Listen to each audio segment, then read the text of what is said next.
yangu inaniambia Lazaro alikufa, akafufuka, akafa tena kufufuka. Lakini Yesu, tofauti na miungu mingine iliyokuja duniani, tofauti na mitume wengine waliokuja duniani, yeye alizaliwa kama wewe, akateseka kama wewe, akafa kama watu wengine wanavyokufa, lakini yeye akafufuka, akasimama, akajionyesha mbele ya watu kwa siku 40, kisha akapaa juu mbinguni. Haleluya. Mambo ambayo yalitokea wakati Yesu anafufuka. Jambo la kwanza, Biblia inasema jiwe lile liliwekwa na kuviringishwa na wanadamu na likafunikwa na wanadamu. Jiwe lile liliwekwa na kuviringishwa na wanadamu na likafunikwa na wanadamu. Soma na mimi Mathayo 27 na ule mstari wa 59. Ndio. Mkristo yoyote, jambo la kwanza ili uwe Mkristo, lazima uamini ya kwamba Yesu Kristo alizaliwa kwa uwezo wa Roho Mtakatifu na mimba yake ilikuwa kwa uwezo wa Roho Mtakatifu. Mkristo yoyote duniani. Sifa ya pili ya Mkristo yoyote duniani, lazima aamini katika ubatizo. Yesu alibatizwa na Yohana Mbatizaji. Yohana alibatizwa akiwa ndani ya tumbo la mama yake. Maji hayo yanayombeba mtoto ndani ya tumbo yanaweza kauponyaji. Haleluya. Haleluya. Mkristo yoyote duniani lazima aamini kwa habari ya Roho Mtakatifu.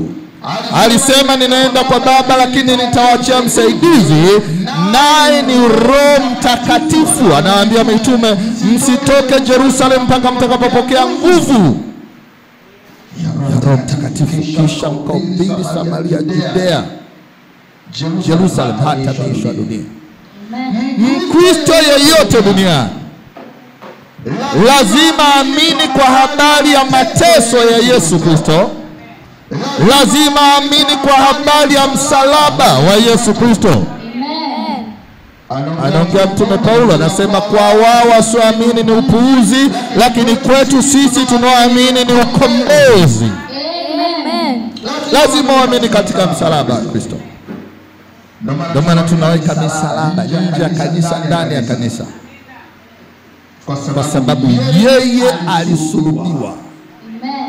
Anaongea Kumbukumbu 23:22 ya kwamba yeyote atakayeuambwa kwenye mti amelaaniwa. Kwa hiyo kitendo cha kuuambwa kwenye mti akabeba laana ya Torati, anasema Kolosai, akachukua hati ya mashitaka na hukumu. Hati ni nini?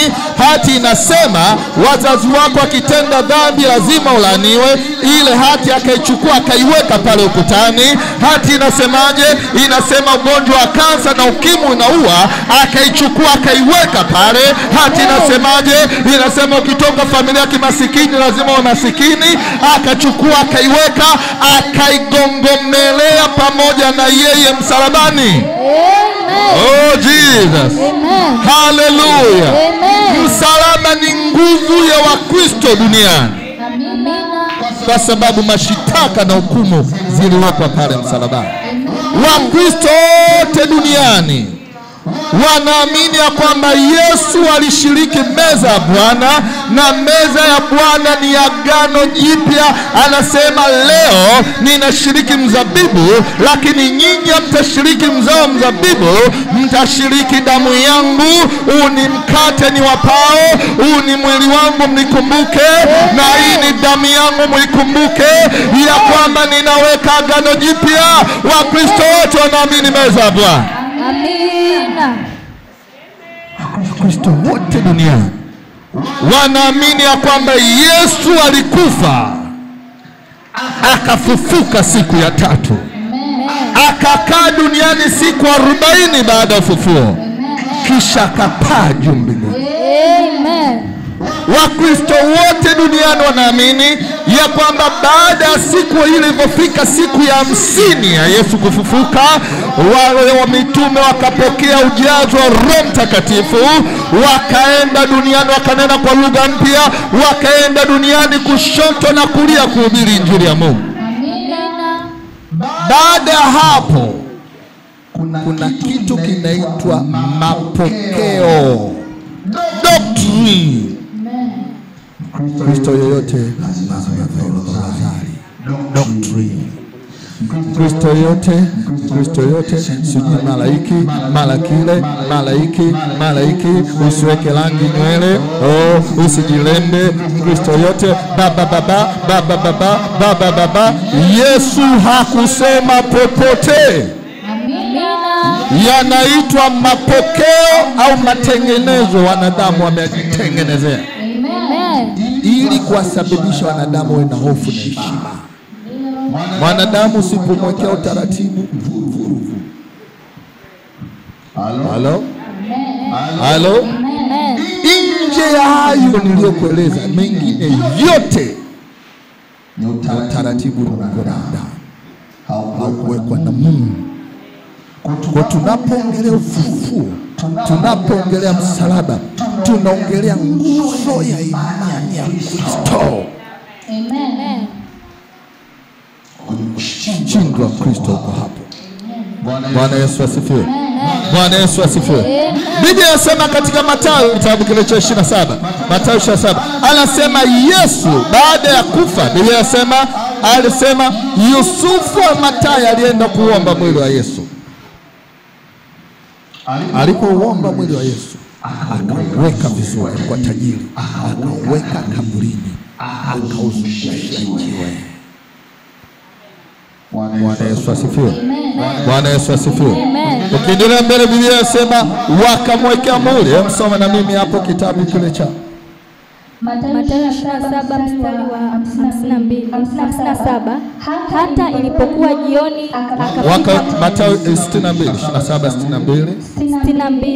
Hata siku ya mawe yote juu ya wanadamu yanawekwa na wanadamu wenyewe. Yusufu akaweka kaburi, aliliandaa kaburi kwa ajili yake. Zamani watu walikuwa wanajiandalia makaburi yao. Haleluya. Ilikuwa ni kanuni ya Kiyahudi. Ukienda Kinondoni utakuta matajiri wameandaa sehemu yao ya kuzikwa wao wenyewe. Maana wanajua duniani wanasafiri. Waswahili sasa, akifa kikao kaziko wapi? Huyu asema si ziko huku, huyu Alipomwona Yesu amekufa, akamfuata Pilato. Kuna tofauti ya tajiri na mtu asiye tajiri. Tajiri anaenda moja kwa moja kwa kiongozi muhusika mkuu. Ndio. Asiye tajiri ataanzia chini, anazunguka. Kweli sio kweli? Kweli. Kweli sio kweli? Kweli baba. Alienda kwa Pilato, akasema Pilato, ninahitaji mwili wa Yesu. Akamwambia akauchukua mwili wa Yesu, akauwekea manukato yenye thamani ya milioni 300 za Kitanzania. Amina. Amen. Halo. Amen. Halo. Amen. Kupendwa baada ya kufa hakujaanza leo. Kusifiwa baada ya kufa hakujaanza leo. Kupewa maua mazuri baada ya kufa hakujaanza leo. Kulianza toka wakati wa Wayahudi. Amen. Hakuna aliyewahi kumpa mtu milioni, hakuna aliyewahi kujitokeza kumpa Yesu milioni 300. Alipakwa mafuta baada ya kufa. Amina. Mwambie jirani yako, nipongeze nipende nikiwa hai. Nipongeze nipende nikiwa hai. Usiniwekee maua nikiwa sipo duniani. Usiniwekee maua nikiwa sipo. Nipe maua yangu nikiwa hai. Maua yangu nikiwa hai. So mtu anakufaa, mimi naomba na mimi niongee. Uongee nini? Alikuwa na upendo hii. Nilimpenda sana hii. Nimekuja na ua, kaua kenye kamoja. Kwa siku zote alizoishi duniani unaweka kaua aka. Tena ile zenyewe umechanga kwa watu, hauna haya. Shusha posta. Msifie mtu akiwa hai. Hallelujah. Amen. Jifunze kumsifia mtu. Nyanyua roho yake akiwa hai. Sifa baada ya kifo hazina maana yoyote. Amen. Hazina maana. Akampaka Yesu mafuta milioni 300. Akamzika kwenye kaburi la kifahari. Akaweka jiwe. Alipoweka jiwe, Biblia inasema wale Wayahudi wakamfuata Pilato. Wakasema, Bwana, tunaomba ulinzi pale, maana alisema siku ya 3 atafufuka. Tunaomba tuweke na muhuri. Pilato akamwambia, peleka walinzi mkaweke muhuri. Wakaenda kugonga muhuri ya kwamba amekufa leo tarehe 14 Ijumaa, tuone siku zitakapopita bila kufufuka. Amina. Haleluya. Amen. Siku zote anayeweka jiwe juu yako ni adui yako. Amen.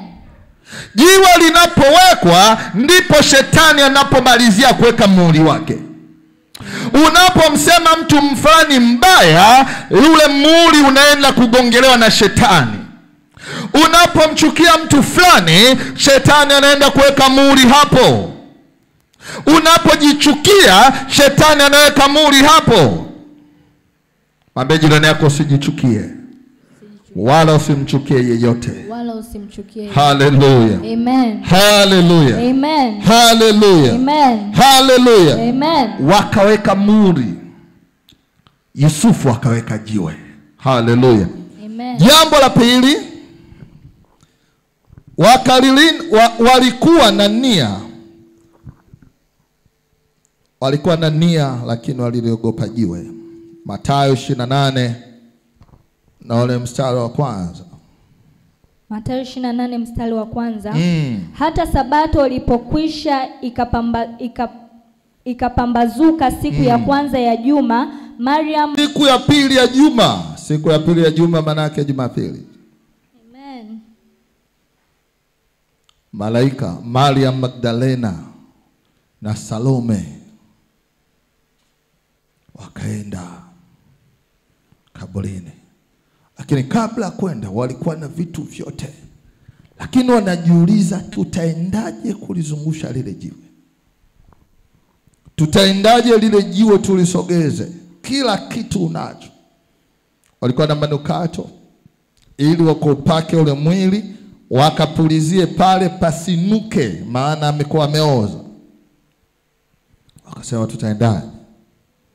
Biblia inasema walipofika pale, walipoingia tu, Biblia inasema likatokea tetemeko la ardhi. Malaika akaliviringisha lile jiwe. Malaika akalikalia lile jiwe. Amen. Akasema, mliyemfuata hayupo. Amen. Amekwisha kufufuka. Amen. Bwana Yesu asifiwe. Amen. Haleluya. Amen. Walikuwa na nia ya kwenda, shida ilikuwa jiwe. Watu wengi wanawaza mawe yaliyo mbele yao. Nani atawazungusha? Biblia inasema lile jiwe liliendelea kukaa pale pale. Wanajiuliza, tutalitoaje lile jiwe? Lile jiwe likaendelea kukaa pale pale. Lakini walipochukua hatua za kwenda kaburini, Biblia inasema tetemeko la ardhi likatokea, malaika akashuka akaliviringisha lile jiwe. Amen. Kuna vitu Mungu hawezi kufanya mpaka uchukue hatua. Amina. Haleluya. Amen. Haleluya. Amen. Haleluya. Amen. Kuna vitu katika maisha yako, kila asubuhi unajiwaza utafanyaje, kila siku unawaza utafanyaje. Kitendo cha kusema ngoja niende kwenye eneo la biashara, utakuta Mungu analiviringisha lile jiwe. Lakini usipofanya jambo lolote, hakuna jiwe litakalozunguka. Walichukua hatua wakaenda, jiwe likazunguka. Ninaamuru mawe yakazunguke nyumbani kwako katika jina la Yesu Kristo wa Nazareti. Amen. Jiwe likazungushwa na malaika. Si kila kitu utaweza mwenyewe. Kuna vitu vingine tunaruhusu ulimwengu wa roho uweze kufanya kazi. Amen. Kuna vitu vingine tunaruhusu nguvu ya Mungu ifanye kazi. Amen. Na nguvu ya Mungu ina uwezo wa kufanya hiyo kazi katika jina la Yesu Kristo wa Nazareti. Amen. Mtoto akasema Mithali nasema, moyo wangu usifadhaike. Usifadhaike. Mwingi asema ninamwomba Bwana angalia ulimi wangu nisije kamtendea Mungu makosa. Amen. Mpe Mungu nafasi kwenye maisha yako. Usibebe kila kitu mwenyewe. Amen. Hautaweza. Hata Yesu mwenyewe alivyoenda Getsemane aliomba. Amina. Akajitegemeza kwa Mungu. Amen. Oh Jesus.